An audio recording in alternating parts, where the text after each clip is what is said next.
So welcome everyone. Thank you so much for joining us. We're so happy to have you here with us tonight to celebrate the Long Island Poetry Collective and hear a multitude of poetry from them here tonight. And I'm going to come back now. There we go. Okay. And we're so excited to have you all here tonight. Like I was saying, wonderful event. This is the most, well, I guess we have poetry open mics, and that's a lot of poets too, but this is the most organized group of poets that we've had with us yet on Zoom. So we're very excited for that. And I also always want to start off by saying thank you so much to everyone who donates to these events. It means so much to us. It allows us to have these events almost every week, sometimes twice a week through the quarantine here on Zoom. So that has been a wonderful thing for us. Any amount, even a small amount, $5, $10, means multitudes to us and allows us to keep going with these programs. So thank you so much for that. I also want to remind everyone that we are open on site in Huntington, Long Island, New York. So if you want to give us a visit, if you haven't visited before or you have before, but you want to see what's different, each of our tour guides has a little unique way of giving their tours. So it's always interesting to revisit, even if you have in the past.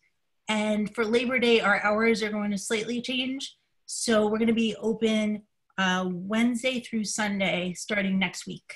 So definitely plan to visit with us. We appreciate it so much. But even if you're coming from a distance and you're here tonight supporting this event, it means so much as well. So thank you for that. All right.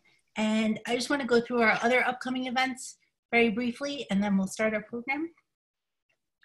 So next week on Thursday, September 10th at 6:30 p.m., so a half hour later, we will have Catherine Shea here with us from Fairfax, California, and she'll be reading from her new book, Genealogy Lesson for the Laity. So that'll be really exciting. Hopefully you can join us for that. And the following week on Thursday, the 17th at 6:30 p.m., we'll have PhD candidate Andrew Rimby with us, and he'll be discussing his research. The title of the event is A Queer Meeting, Oscar Wilde and Walt Whitman in Camden, New Jersey. And it's about the first time that Oscar Wilde and Walt Whitman met in person, which many people don't know about, but a lot of newspapers actually interviewed both of them about this meeting. So that will be a very exciting event. Hopefully you can join us for that. And I'm going to be putting links in the chat that you can check out for our upcoming events. And you'll just pre-register like you did for this event tonight. All right. So without further ado, I'm going to read you a little bit of background about the LIPC Poetry Group.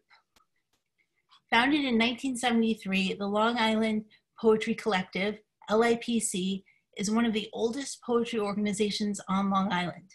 The LIPC has sponsored a weekly peer poetry workshop held at the Huntington Library for over 30 years. A second LIPC workshop was recently started to offer a place for poets displaced by the closing of their library-based workshops. Due to the COVID-19 pandemic, both workshops are currently held on Zoom, hosted by Kate Dickinson, one of LIPC board members. Tonight, the LIPC is presenting a reading of poems by members of its own workshops, an eclectic group of poets. Richard Bronson, who is also one of our board members here at the Birthplace, who facilitates the older original workshop, and Tonia Policano, the newly created one, will introduce each poet. So we're going to go to Tony Policano in a moment, and I'm just going to introduce him. Anthony Policano is a board member of the Long Island Poetry Collective and has served as managing editor of Xanadu, their national poetry anthology. He enjoys photography, bicycling, poetry, and swimming in saltwater pools of magical realism. All right, I'm gonna hand it over to you, Tony. Thank you, Caitlin. Thank you. Thank you. So, we have a great lineup today. So I'm going to introduce the poets that are in my workshop, and we'll do those poets, and then we'll transfer over to the poets who are in Richard's workshop. My workshop has been strictly Zoom, so a lot of the poets I've never actually met live. Well, I guess we can consider Zoom live, right? We're all live. But I haven't actually met in person. And that would be a great thing to do also. But I just love the Zoom, and I love you know, the whole interaction that we're having now, especially in these times. So with that, I am going to introduce someone who needs no introduction in the poetry world, but I'm going to introduce her anyway. She has given me 3 lines of bio. She probably should have about 3 pages of bio, but we're going to read what Barbara wrote about herself. Barbara Southard currently serves as Poet Laureate of Suffolk County. One of the projects she's involved in is working with the Long Island Poetry Collective to provide Zoom workshops for those who have lost their workshops during COVID. So with that, Barbara is going to read her poem.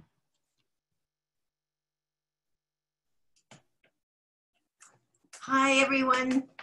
Thank you very much for tuning in and supporting the poets. Some of them have never read in public before, and some have. The poem I'm going to read is called Nova Scotia River. The river flows by, carrying water the color of raw sienna from the bogs upstream. It carries torn off branches, and it carries that same sharp sense of loss that returns each year when Earth tilts away from the sun. Oracle leaves float by, telling me to join the radiant rays of light filtering through trees, to walk in the woods of scrub oaks and pitch pine, to crush a leaf of wintergreen, breathe in the divine, to feel the tremble of subterranean synapses under my feet while glimmers of vernal pools wink between trunks of trees, to wake on a winter morning to electric blue light, a silvery sun rising in the gelid air. Days of sorrow sit side by side with enchantments of stolen hours in a marsh, holding hidden treasures. Filaments of light stretching from star to star above, while the river screams and flames race through continents. This atmospheric spin, this new relay race of storms sends roofs flying off houses. Stretches of drunken trees collapse into each other in boreal forests. Woolly mammoths rise to the surface from melted ice. We are on the move. Thank you.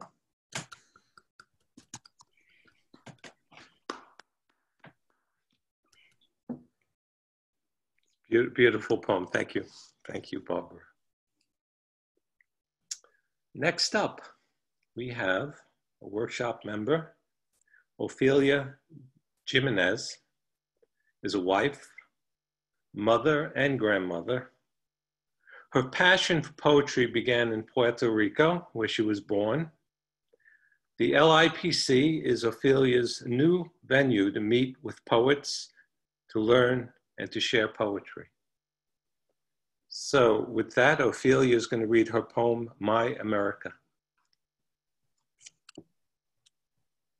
Thank you. My America. The sun goes down over New Jersey. Tenement rooftops catch the glow, dimmed by the sooty windows of a cold water flat, 6 stories high above the dirty streets of the Lower East Side. Longing for forests and streams, my eyes feast on the red begonia thriving in a coffee can. Confined to a fire escape platform, perilous terrace to cool off, to fly homemade kites, snap their lines, watch them drift as darkness swarms the street and scales building facades. Except for the moon and stars, all lights intensify. New York City flaunts its famous radiance, iridescent in the tainted waters of the Hudson and its river. Important and impressive. If only they had flying fish and flamingos.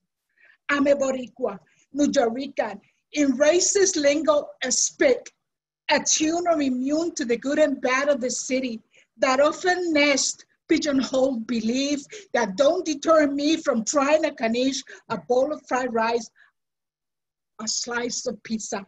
I sing America, my country tastes of thee, in flawless Spanish and accented English, so my clan can cherish freedom of expression the way they cherish the Sermon on the Mount. Spoken word over 2,000 years old, blueprint of my upbringing in Puerto Rico and in New York. Two places I think of when the sun goes down in the Atlantic waters of Long Island.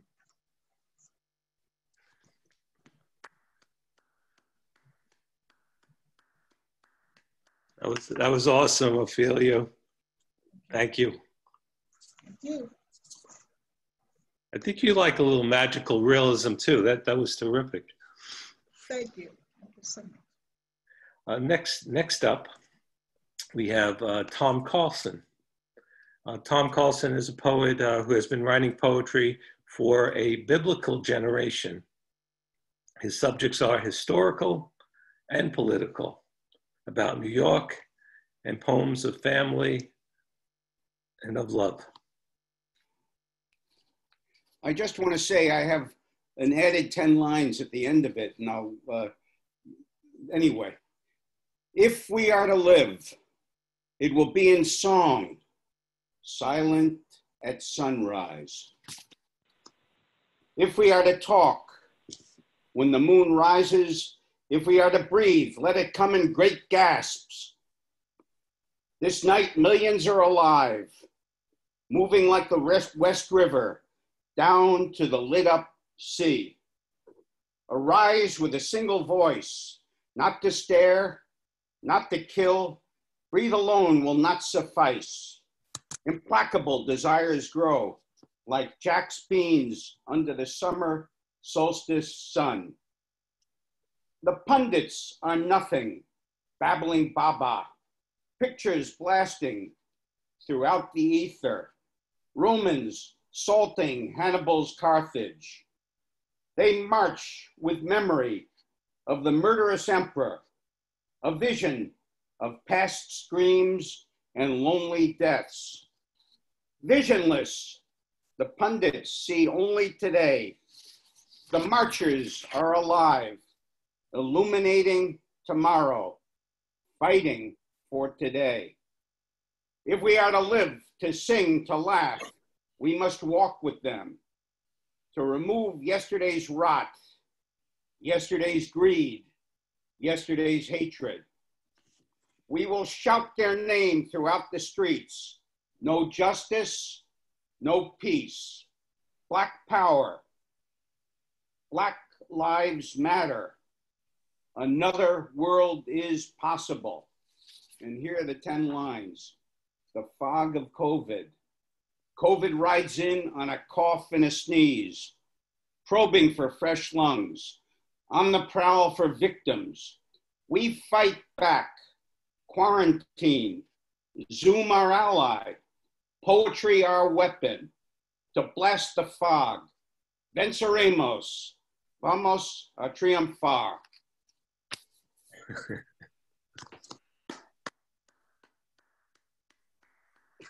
It was wonderful, Tom.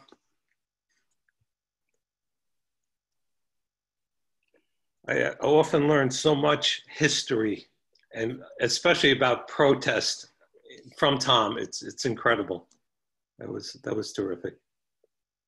Next poet up is Wendy Tronce. You'll see her as Tiger Lady, identified as Tiger Lady on the Zoom screen, but her real name is Wendy Tronce.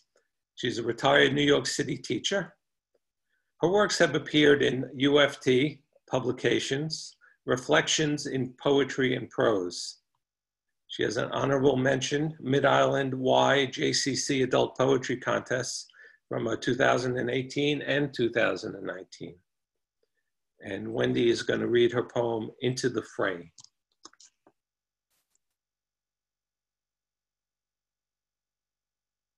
Thank you to everyone who made this possible.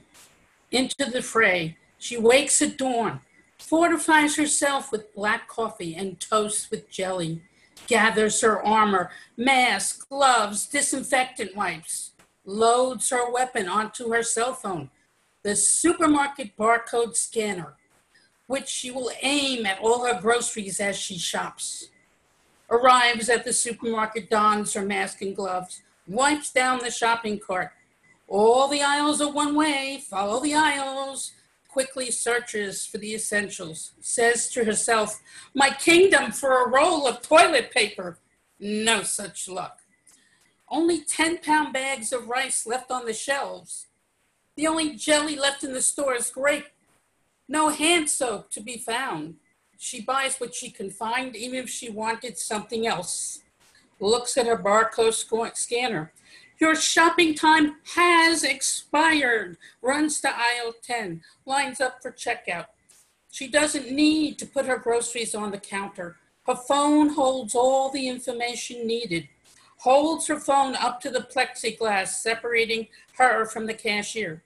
Cashier scans her phone. Pays with a credit card, not dirty money. Gets home, unloads her grocery, wipes each item with disinfectant wipes, puts the groceries away, washes her hands for 20 seconds. Mission accomplished. Her family has food for another week.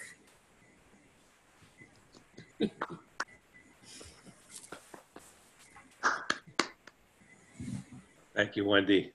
Thank you. That was a terrific poem about the new abnormal that we're all living in.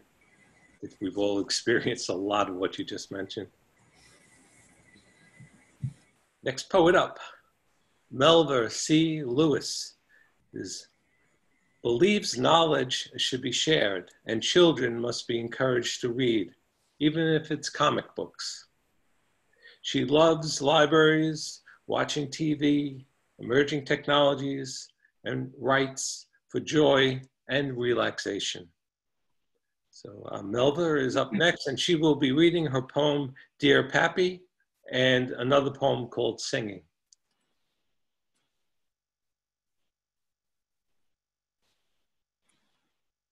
Dear Pappy, Mom always told me you're just like your father. When you died, 8 days before my birthday, it brought you even closer. My birth, your death, joined forever. Many of your faults I overlooked or ignored. I focused on your good and admirable qualities: love for family, good provider, protector, teacher, mentor, hard worker. You made us feel safe. We never needed anything. You shared your views about discipline and morals, right from wrong, good from bad, whether we wanted them or not. Everyone should earn their keep. Your motto, no freeloading. Sitting here, day 2 of the new year, I miss you. I wish I could talk to you, ask you the questions I never did. Go back to when I was 9, listening to your super creative bedtime stories about giants who drank too much beer and peed their beds. Or when you were sent to the grocery store and thought they gave you too much change and bought sweets. The surprising and painful scolding my grandma gave you when it turned out your math was wrong. Lesson learned: if it's not yours, don't take it. Or about the night you fell asleep after putting brown sugar in your pajama pockets and woke up to ants biting you and to the shouts and kicks from your brothers who slept in the same bed. If only I could see you one more time, hear your hearty, infectious, and inimitable laugh. You enjoy telling stories so much. Remember that long ago after Thanksgiving story? the one where all the animals in the jungle were having a feast. At the end, the dirty plates were all piled up, and one of them announced, "The ugliest one does the dishes." Right away, the monkey jumped up and yelled, "I'm not doing any doggone dishes." You laughed for days. I can still hear you. I miss you, Papi.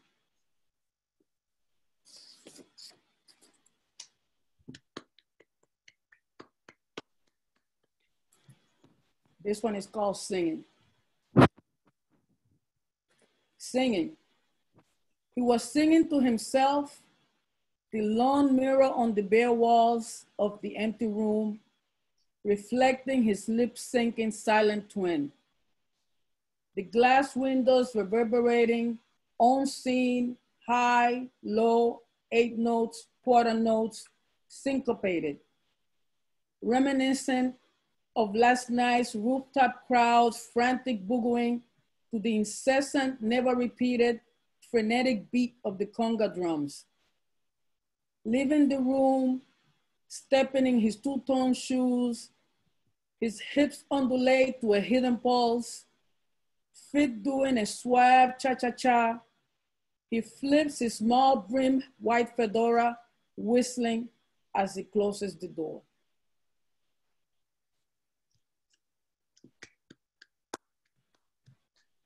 Thank you, Melva. Thank you. Next up in our lineup, we have Gail Cohen. Gail is an educator and physician. She left clinical practice 5 years ago in order to have more time for pursuits such as poetry, traveling, and cooking, but remains committed to the education of healthcare providers. She is currently a member of the faculty of the Stony Brook Physician's Assistant Program. Gail is going to read her poem called Young, White, and Female. Thank you, Tony. I have marched and marched and marched, marched against hunger in this always wealthy country, marched for healthcare denied so many, marched to educate, commemorate, and mourn, marched with reverence, the AIDS quilt spread on the ground, grave blankets for those lost to a virus of hate, funerals more abundant than knowledge. They were ugly deaths, people left alone by others' fear, young women with young children to be raised by grandparents, fathers already dead, thin men with purple lesions who died without a lover at their side. And we kept marching. We said silence equals death, and we kept marching, as if stopping would mean death for all of us. We marched for women, marched to stop sexual violence, marched for reproductive rights, marched for lesbian and gay rights. In June, some call it the Gay Pride Parade. I call it marching. Hometown marches, Manhattan marches, caravans of buses to Washington for marches. We screamed and hugged, laughed and kissed. We cheered the gay police who had the courage to march with us. We applauded the parents who carried signs saying that they loved their gay children. We wept and we thanked them.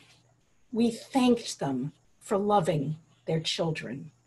And we kept marching. We were angry, sad, determined, and we had very little fear. We ducked under police barricades. We crossed yellow tape, protected by white skin and expensive education. My fears were of my peers, removed from my dorm at that fancy college because my lover slept in my single room, no matter that other women had their men with them nightly. And the rest of my year in that small room on a long hall in a far corner of the campus. I thought I was safe until the morning I left for an early class and saw the large red letters sprayed on my door. Dyke. I was afraid of being stalked, afraid of being hated, afraid that a football player had decided I just needed a good fuck, afraid that life would never be easy. But I was never afraid that a police officer would put his knee on my neck and calmly, silently, in full view, murder me.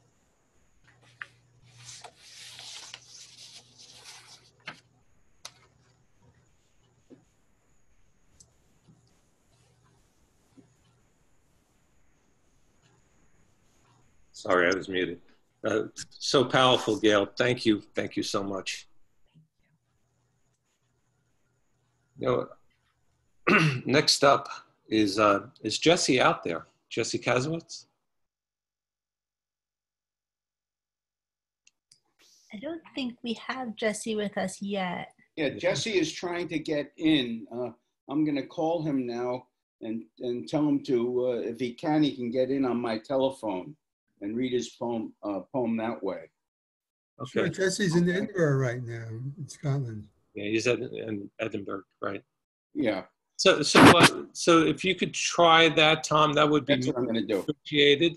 And I'll give you a heads up. Give me a heads up, and then I'll introduce. Yeah, the next one. Yeah. Go ahead then. All right. Next up is the moderator and host of the Thursday and original Long Island Poetry Collective Workshop, Richard Bronson, who also needs no introduction in the poetry world. Richard is on the faculty of the Center for Medical Humanities and Compassionate Care at the School of Medicine at Stony Brook University. He serves on the boards of the LIPC and the Whitman Birthplace Association, and has received the Poem of the Year Award of the American College of Physicians. Hi, everyone. I'm going to be reading two poems. I grew up in a medical household. My dad was a GP when doctors made house calls.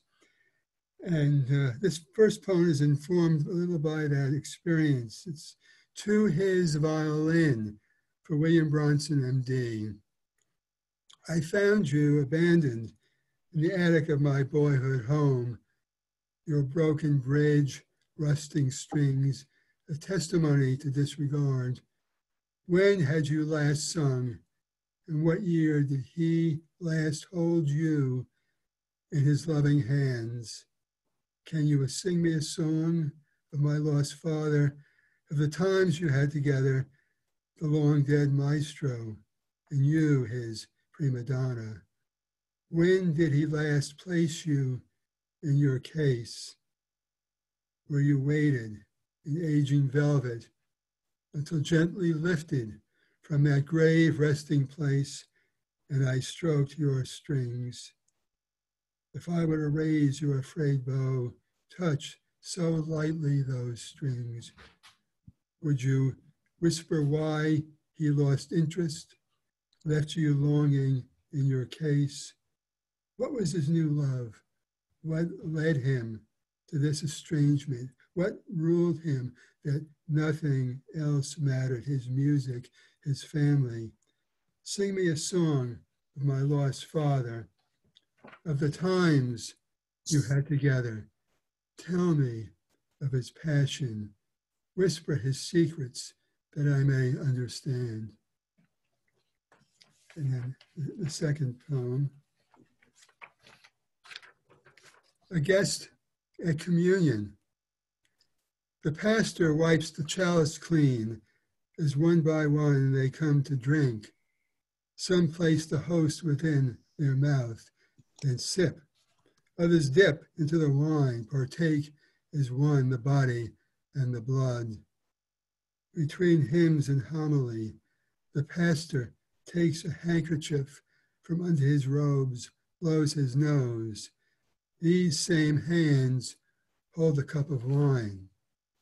With an eye for illness, I wonder what might pass from one to another. This congregation shares their faith and more. Perhaps the blood of Christ destroys all germs, but to be safe, I'd rather be a wafer dipper than a goblet sipper. Thank you. So I'm going to go ahead. I think Jesse is on the phone, Tom. Okay. So Super duper. can we cut to Here's Jesse right here.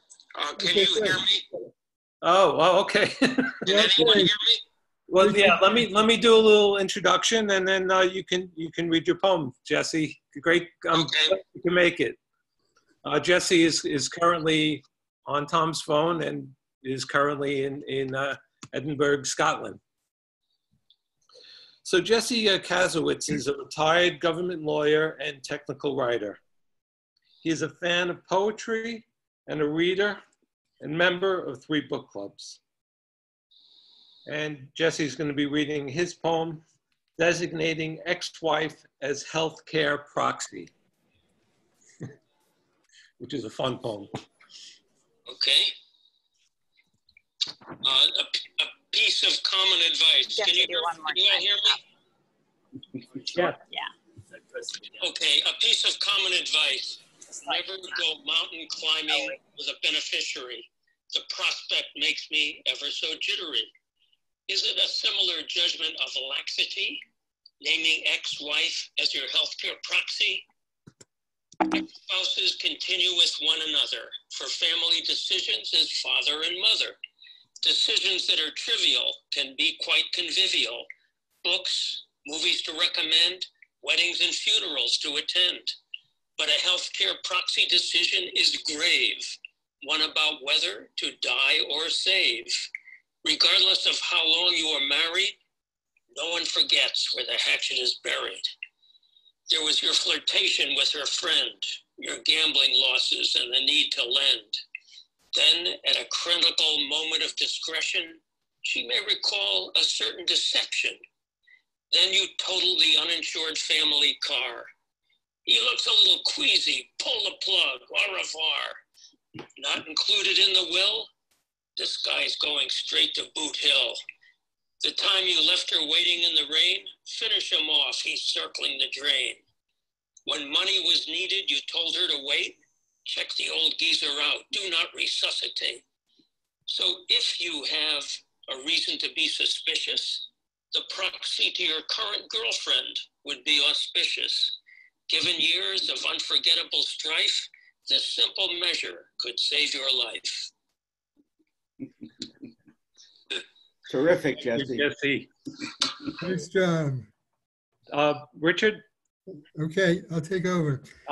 No, one second. I'm sorry, I goofed up. I left Sherry Lynn off of the roster, but Sherry does have a poem that she sent us, and I'm going to read a quick bio from her, and she's going to read her poem now. Okay.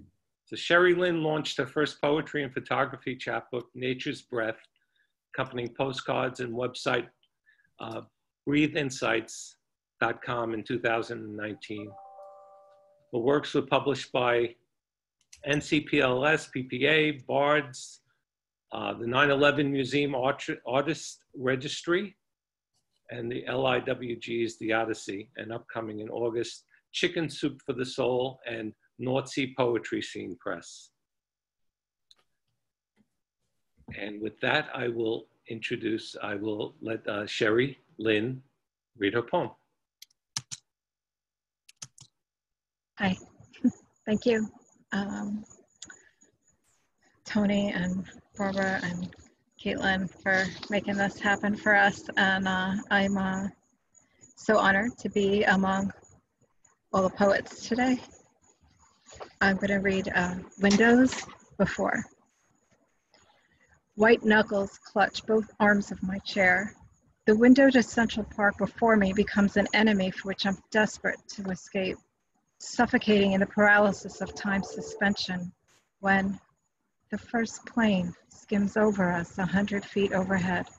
on a death course down 7th, rocking our 51-floor building on its rollers, lifting men on the roof off their feet when a call breaks silence, breaks shock.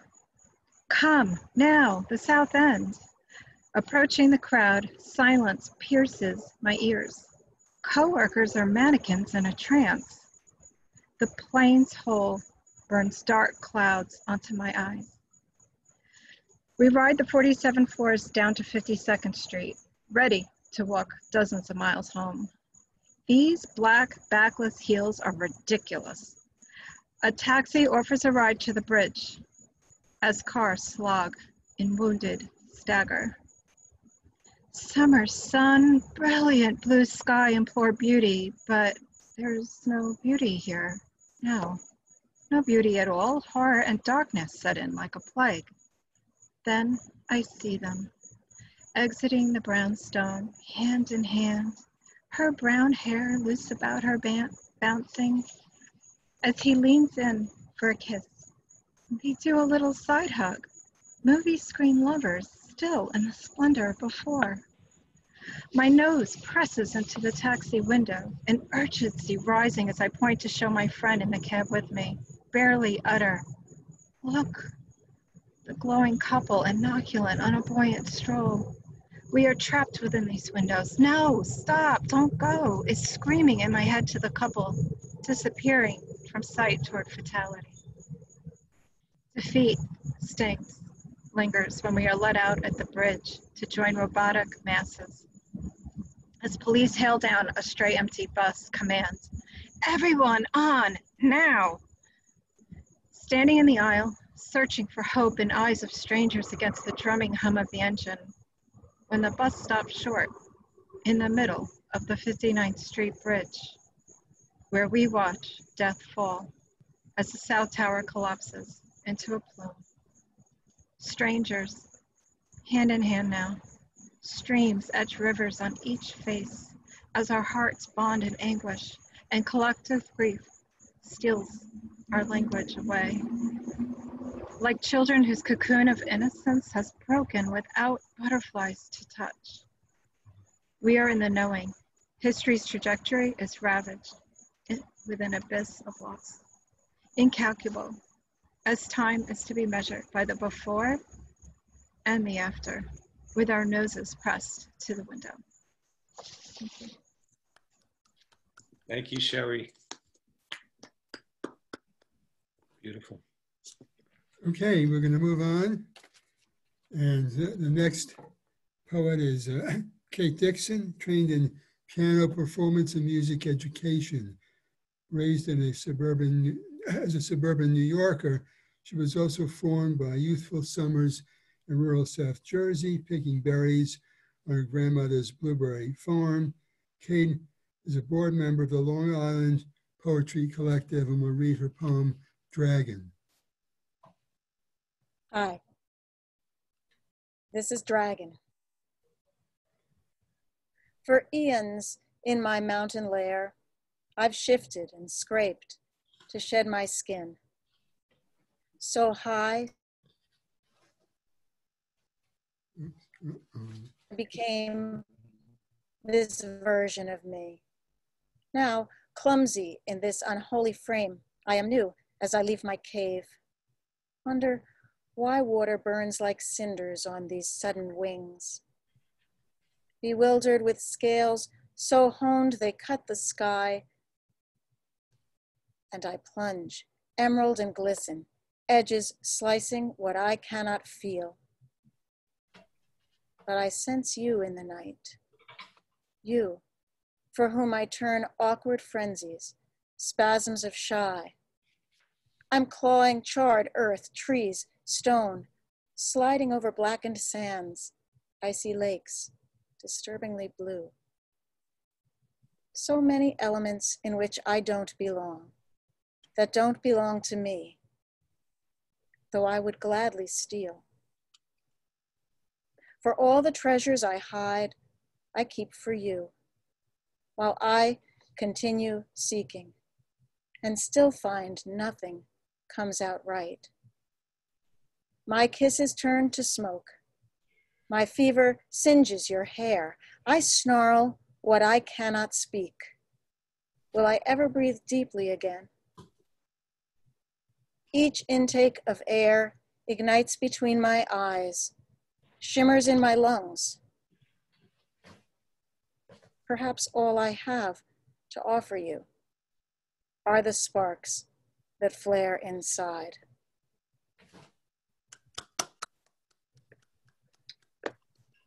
Oh, what a wonderfully intense and lyric poem. Okay, onward. Bruce Johnson is up next. He's the author of a collection of poetry entitled Borderlands and Dreams. He's worked at many different jobs, but most recently as a caseworker for the local social services department. He makes his home in Northport with his beautiful and patient wife, Isabella. He'll be reading two poems, The American Dream and Walking with My Father. Bruce?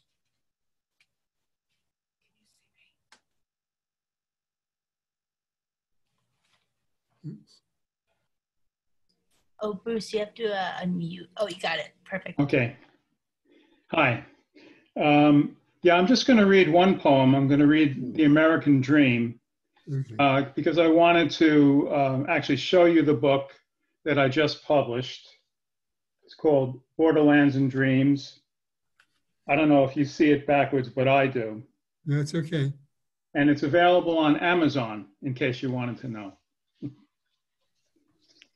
Okay, The American Dream.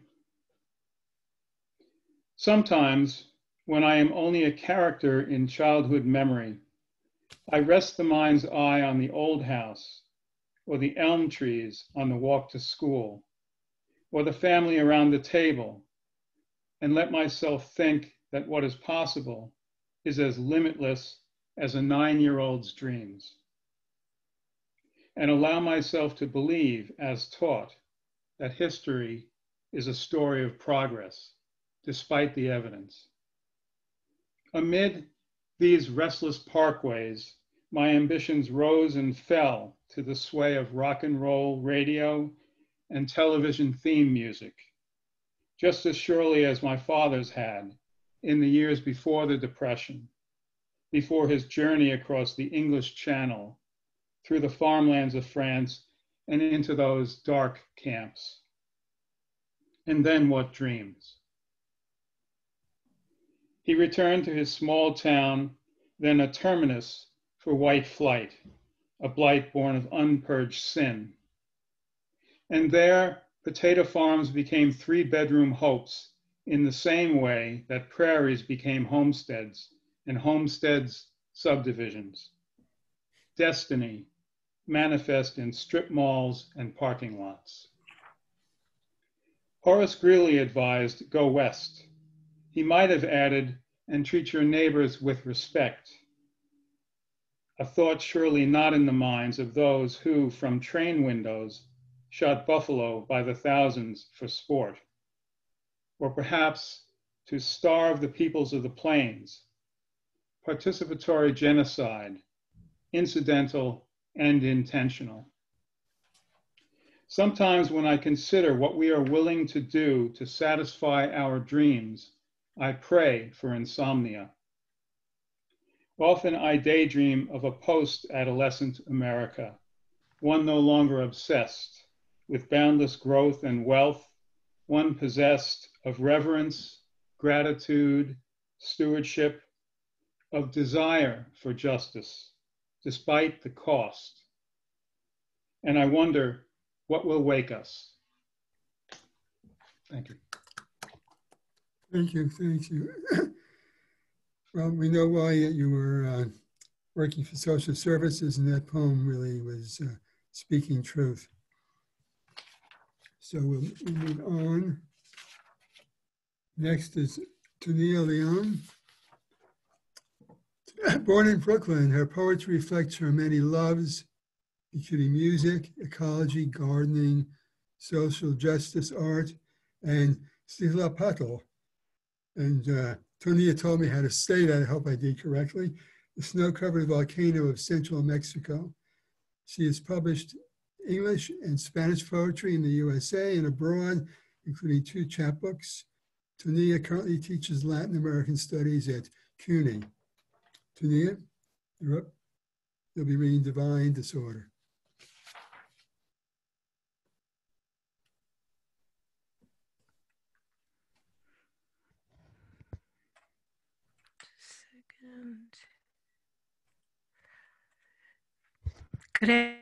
Good evening. Thank you, Richard and Tony, Kate. Possible. Divine disorder. That's no mob in my bed, lounging on my desktop, tabletop, laptop. It's an intimate gathering of soulmates and strangers. Pablo Neruda embracing Rainier Rilke, post-American poets sidling up to Bill Moyer's Festival of Life, wondering whether meaning and nihilism might coexist. Wendell Berry is a sweetheart. He'd get along with anyone who speaks in a whisper or not at all. And then there's Rabbi Mark Angel, served up the wisdom of the ages in footnotes to sayings of the fathers, of which I try to get my nightly fix. Here's a pile of poetry books, poetry Jose lent me. The Swede Justran, the Chilean Zurita, Yanis Rizzo's Diaries of Exile. I'll never catch up. And in the midst of this, library discards I couldn't risk. Dunkheim's Socialism and Rod McCune's poetry as melodic as his songs. And while this revelry continues, I reluctantly put back on the shelf Poesía en Movimiento, edited by my beloved Jose Emilio Pacheco and others. There are some books which will just have to go, but not Chaos, the New Science by James Gleig, a book of alchemy where science morphs into poetry. No literary Davos, this serendipitous gathering writers and their books, but a heavenly chaos. It's wonderful. It reminds me of my own Divine Disorder. And also, Tonia illustrates the strength, power of Zoom, because she had lived in Huntington, was actually one of our group in the Huntington Library, and now is reading from Oregon on the West Coast. So moving on, the next, the long-term readers at the poets at the Huntington Library is Greg Molia, a full-time poet writing about the foibles of midlife dating, the challenge of aging parents, the sweetness of lovers, both old and new. His poetry has appeared in over 300 journals and in 10 countries. And Greg will be reading 2 poems, Conversation and The Sweet Dark. Greg. Unmute. Yep. People hear me? Unmute myself. Maybe we'll run over here. Okay. Hello, everybody.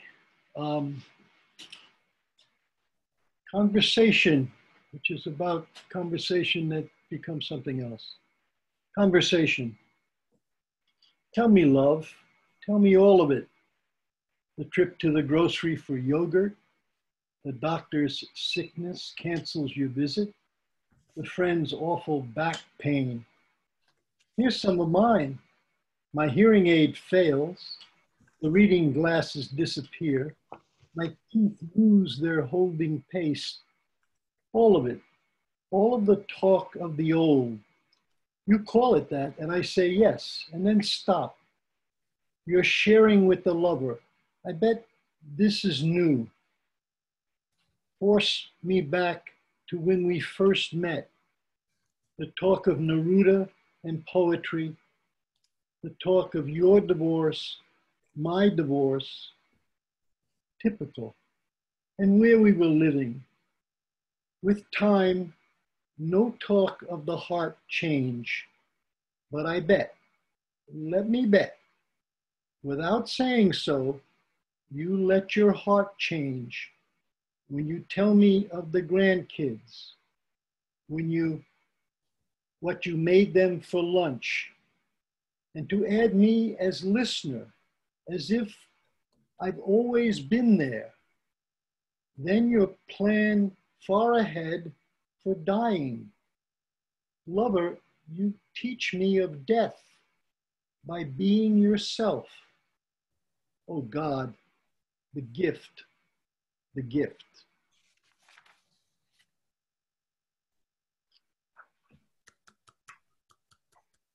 And then a poem which I cleverly after years changed the title, one word, but that's poetry. This is called The Sweet Dark. It lives in her room. I'm in bed before it arrives. Then as she leaves the bath, she turns it on. We're both in a sweet dark, and the world turns over. Under the covers, the sound changes. No cuddle talk. Instead, tales of family, friends. I might slip in a concern about the Yankees, but a harshness gone. From the shadows, a calm. Being invisible works. An untold secret, alive with uncertainty. Best as our talk ends in silence, love discovered by getting out of its way. Thank you, Greg. Two beautiful poems. Next up is Emily Sue Sloane, who lives in Huntington Station, New York. Writing poetry helps her to think more clearly and to frame her personal experience with a more universal, sometimes humorous context. Her poems have appeared in journals and anthologies, including Amethyst Review, Front Porch Review, Avocet, or its annual Suffolk County Poetry Review, and Shot Glass Journal. She'll be reading two poems, Coffee Break and On the Eve of Harvest Time. Thank you, Richard. This first one, Coffee Break, with this one, I'd like to acknowledge those of you who don't typically go to poetry readings. Coffee Break.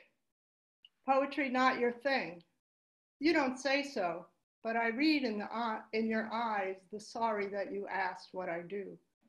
I hesitate and then confess. I write poetry. I want to tell you in the silence that follows, poetry's not my thing either. It just flows from my pen in spurts, ink spilled before I can stop it. Poetry lets me off the hook. No plot lines, no character arcs. It peers through beveled windows, overturns stones, seeks patterns in coffee grounds. It lives in snapshots rather than movies. I want to tell you, poetry sipped is poetry savored. Espresso with a shot of Zambuca at a sidewalk cafe. Try it, you may develop a taste for it. But I gulp my coffee, usually while reading something that's not poetry. My empty cup reminds me to notice. And the second one is On the Eve of Harvest Time.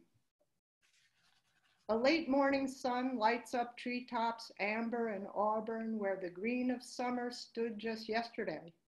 A sudden cold wind is all it takes to shear the joy right off those branches, send it dancing along the pavement, nudge me toward home, just in time to close the door on a squall of drenching rain fired from a cannon of clouds that swept in, no warning.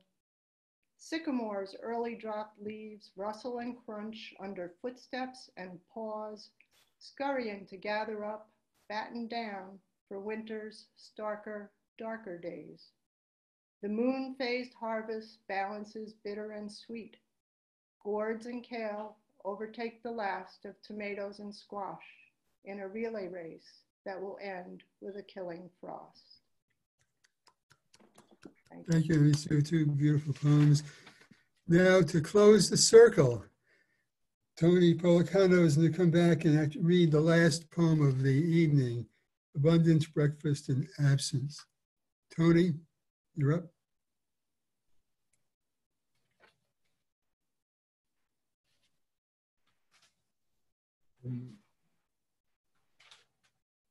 Okay, just unmuting myself. My poem is called Abundance, Breakfast, and Absence. Yellow Eastern peaches, 3 of them bought 3 days ago. The first was mealy. I tossed it, wanted to toss them all, but I would have missed her sweet Jersey sisters, the pleasure of their acquaintance.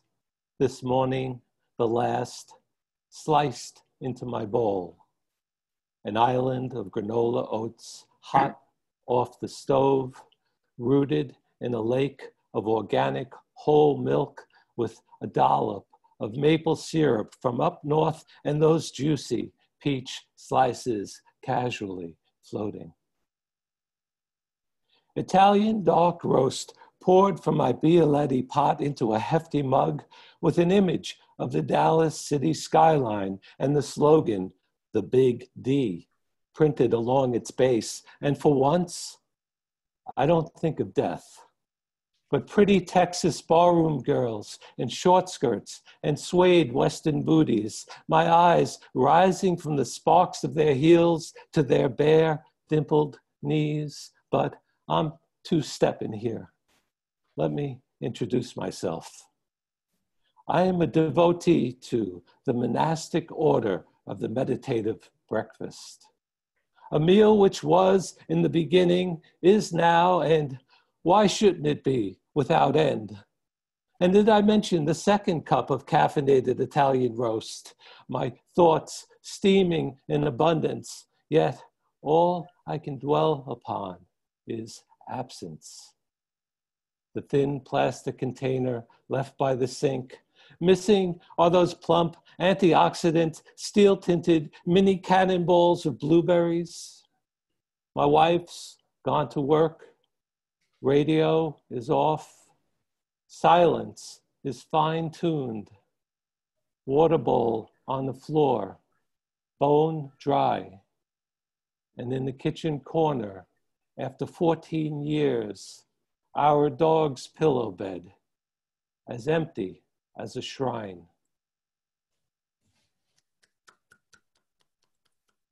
Wonderful way to end the reading. Thank everyone. This was just a very special event. Thank you, poets. Thank you to all the audience and the listeners for attending. If anyone has any questions, we have some time. I don't know if Caitlin wants to, is there anything there? Yes, I had a little issue unmuting myself. But before we go to questions in just a minute, I just want to say that was so powerful and so amazing having you with us. So much variety and so many different topics, and it was just amazing. So I want to make sure we give you a big round of applause. We've been doing it quietly, but let's do it all together. Everyone can unmute for a moment. Excellent. Well done. Fabulous. And I really mean that. Good, really good. We appreciate everyone, coming together this way. It's just amazing to have an event like this. Such a wonderful organization on everyone's part to be here tonight. So thank you so much. Thank you. If anyone wants to come on camera or type in the chat any of their questions, you're more than welcome to. And Richard was saying that it would be great if you're interested in joining the collective, you could put your name and your email address in the chat as well. And then you make sure that you got in contact with Richard about joining in the future. All right. So if anyone wants to come on camera now or write anything in the chat, any questions, you're more than welcome to. You don't see a lot of people wearing masks. We're accepted to speak to the White House last Thursday. Okay. And yes, Jill Jetson was asking, how does a person submit poetry for future events? And Jill, if you're interested in joining the collective, you could put your email there. What's notable is you saw 2 top officials working very closely on the vaccine effort. I'm just going to remind everyone to mute again just for now, because we got some background noise coming through. All right, and Amy, there will be a recording of this event available next week on our YouTube. And if anyone's interested in hearing about our upcoming events, or they want the recording of this event, it'll be in our email blast next week. So you can actually just put your email in this too, and I'll make sure that you get on that email blast so you can find out more. All right, let's see. And Jill says, Scott Manis and I both write, and she has her email there, Richard, if you want. Or I can pull it out for you actually afterwards. What else do we have? And we have a lot of really wonderful comments in the chat. Everyone just thoroughly enjoyed this, I can tell. Great, getting some more emails. This has been like rain in the desert of COVID. Yes, very poetic way of describing it. Thank you everyone for a loving evening, so awesome. Thank you. Barbara Branca to email. This is just incredible. First, okay. Email to who? Oh, well, people are posting their emails if they're interested in joining the collective so that we can get in contact with them. They can also reach out to me, Caitlin, through Facebook. If they want to do it that way, that's fine too. Okay, that's good. You're not a super private Facebook person. You're open. No. Yeah, no, I'm open. I need friends. I wished you happy birthday. Oh, thank you. Thank you, Barbara. There you go. Wonderful. Happy birthday. It's a good celebration. Thank you.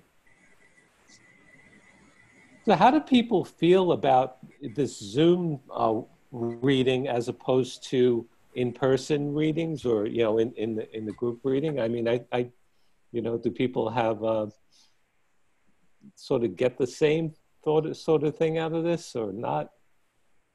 Just a question to everyone. Well, I'll make a comment. I actually enjoy it quite, yeah. And I don't get out much. Yeah. But I think people get more specific about what they want to read. And it's really, I think everyone has also gotten more sophisticated about what their background looks like your bookshelf, this stuff, the flowers, but it's kind of your own personality is there. Well, it's interesting, Barbara. One of my friends actually has backgrounds of various famous libraries. So he can be in the Bodleian Library or the Vatican Library. Oh, that's very funny. That's funny. Tony, it's Gladys. Hi, Gladys. How are you? Good. I wanted to tell you how wonderful it was, the orchestration of your introductions and the poetry the poets that followed.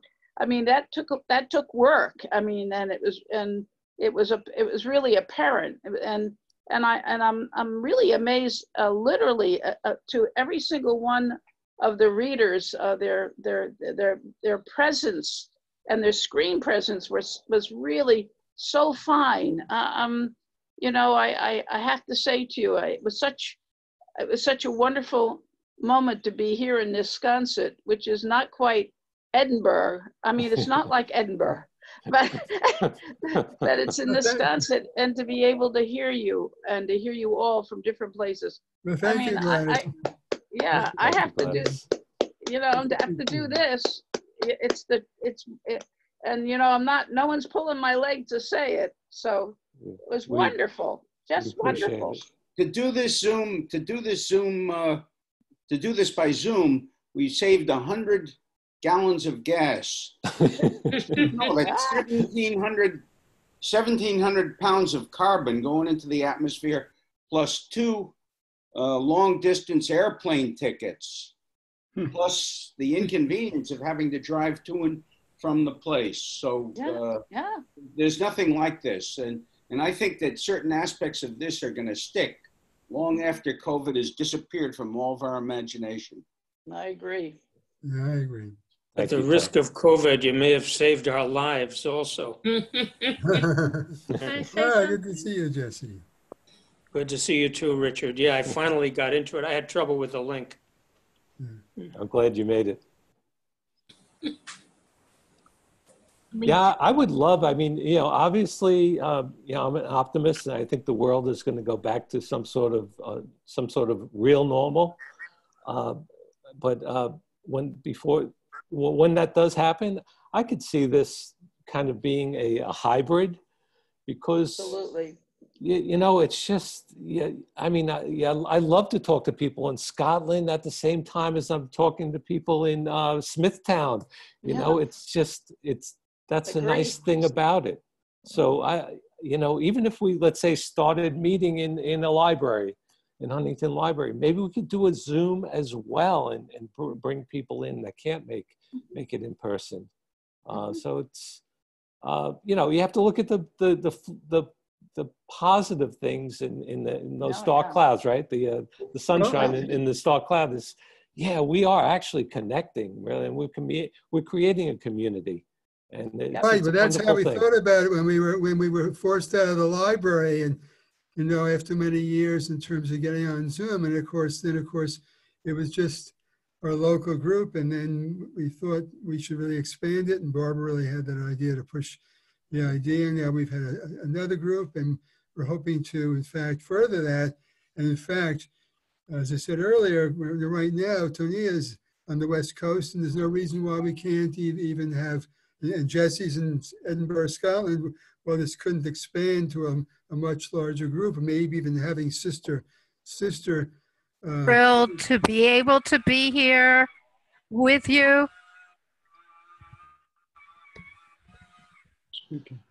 Yep, you just froze. She froze. Really? We were very lucky, Tina, that you didn't freeze during your reading. Anyway, is there any other questions or anything from the chat? Otherwise, I think we should wrap it up. Could I say something? Sure. My friend Scott, who joined, and I have attended open mics up here in the North Country of New York. And since this COVID, we've been doing Zoom open mics, and we attend others that are actually from Suffolk County. I'm originally from Long Island, so. But anyway, we have people that attend from Europe and all. It's just wonderful. And even my church, we have some people are actually going back to the church, but we do a Zoom simulcast as well, so that those who need to stay home can join in, and it's really a wonderful tool. And a lot of us would be really isolated and not able to share the things we love to share without it. So I'm really grateful. Anyway, thanks for letting us join. Thank you for listening to us. Have a lovely evening. Thank you, everyone. I think there were just a couple of questions about the LIPC in the workshop itself. And I just to touch upon it very briefly. There's poets of all levels. I mean, beginning poets who have been writing forever. And, you know, we just kind of come together, share our poems. We do critiques, I guess, but it's all done, you know, very, in a very gentle manner, and also in a you know, sustaining manner. And there's so much conversation that kind of evolves from the sharing of our poems. And that's a wonderful thing. I mean, it's just, you know, it just brings all of us together. So it's that point. I hope that answered the question of someone had asked about the LIPC and the workshops. There's also something very important. It's peer run. It's peer run. So it's not like we have a leader. We have facilitators that help keep everything flowing. And then, of course, we have the host who puts things together so we can get on.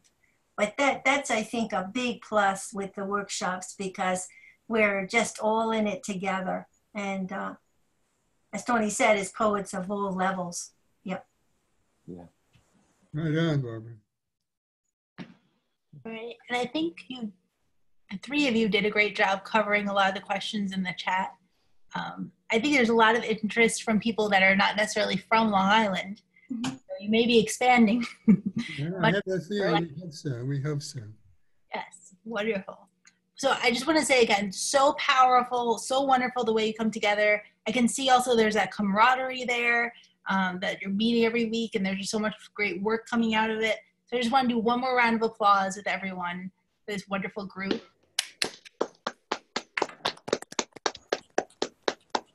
Thank you, Tony. Thank you so much. Barbara. Everybody. Nice to see you, Gladys. Yeah, so good to see you, sweetie. Hi, Gladys. Hey, how are you, Nina? Good. It's so good to see you. Wow. Dee. Hi, Dee Dee. Hey, how are you? Ophelia. Hey, Dee. Hey, Dee. You. Good to see you, Dee. Good to see you, Gladys. Wow. We'll talk. Okay. See, all we're missing is the wine and cheese. Yes, you're absolutely right. Any luck, you have some where you are. I had it over here. I was in the corner. Hey, good night, everyone. Good night. Thank you, everyone. Thank you. Caitlin, thank you. Thank you all so much. Really tight. Have a nice Labor Day weekend. Melva. Thank you, everybody. Good night. Bye-bye. Good night. Good night, everyone. Thank you. Good night, everyone. Sleep tight. Be at peace. Bye-bye. Peace. If anyone needs any more information, you can always email me. If you're interested in the Poetry Collective too, you can email me, or you can find Tony Policano or Barbara Southard on their Facebook too. So there's many ways. We'll make sure that you get to be a part of this if you're interested, for sure. All right.